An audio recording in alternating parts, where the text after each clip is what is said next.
During President Trump's trip to the Gulf earlier this month, he said he believed Lebanon had a once-in-a-generation opportunity to achieve peace and prosperity. In his view, the key to making that happen is disarming Hezbollah.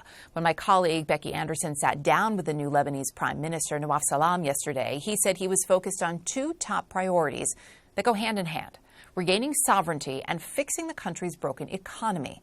Here's a reminder of the first part of Becky's conversation with Selaam, where he explained how he planned to handle Hezbollah. The goal, one more time, is that the state should have exclusive monopoly over arms, over all its territory.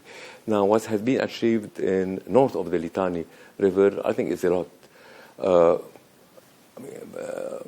Over 500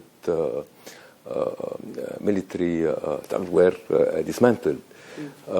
The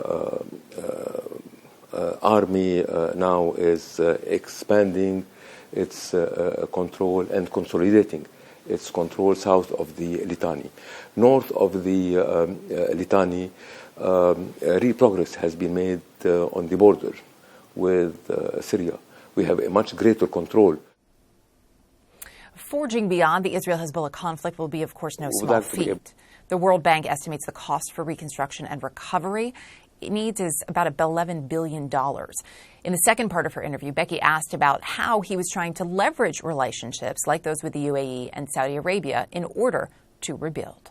We would like to be able to count on, our Arab friends and the international community at large, to help us not resolve our problem, but as we are working to resolve our problems, to support us in the reconstruction needs in Lebanon. Are you looking for, you're not looking for handouts at this point? What are you looking for from the international community? We are committed to an MF program. Why? Because I think this will ensure, that depositors have justice. And this has been long overdue.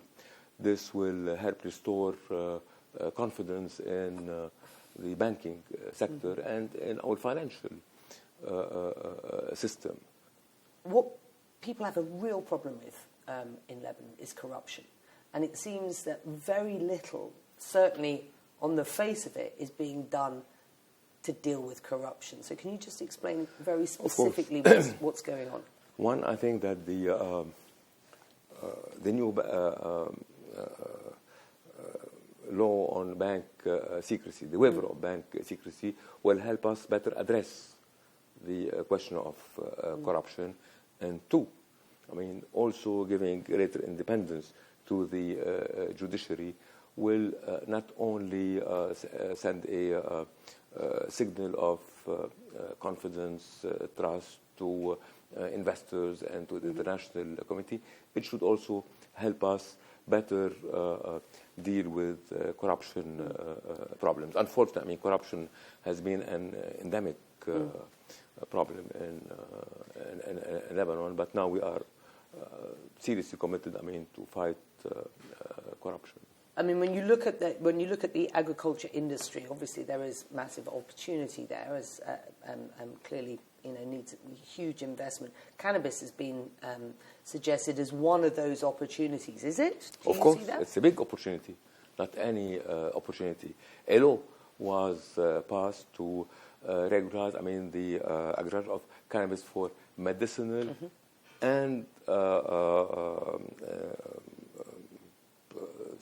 scientific purpose, and now we are in the process of passing the necessary decrees that will allow this to become a reality. The Beirut port explosion, where does that investigation stand, and can you promise Lebanese families that there will be accountability on that? Okay.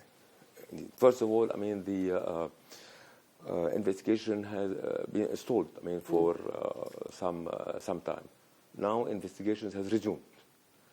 And I mean, what I can promise is that we are not going to intervene in the judicial process, and I mean, like all victims, hope that justice will come sooner than later.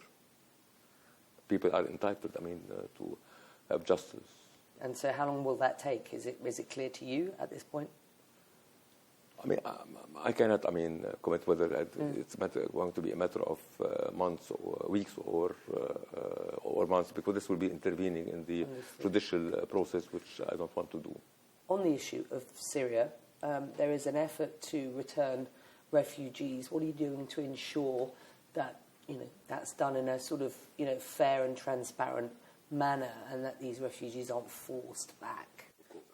We are committed to a return in what I call in safety and dignity.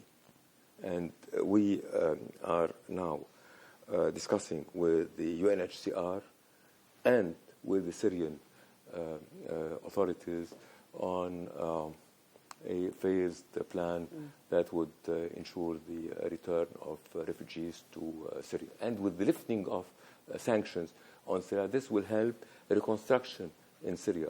Do you applaud the lifting of those sanctions by the Americans and the EU? And are you sufficiently confident about this new government? I think that under Assad, nothing was possible. Now, Assad gone, everything has become possible in Syria. I'm personally hopeful. So how closely are you watching the US-Iran talks? And how do they relate to the disarming of Hezbollah as far as you are concerned? Is there a direct line?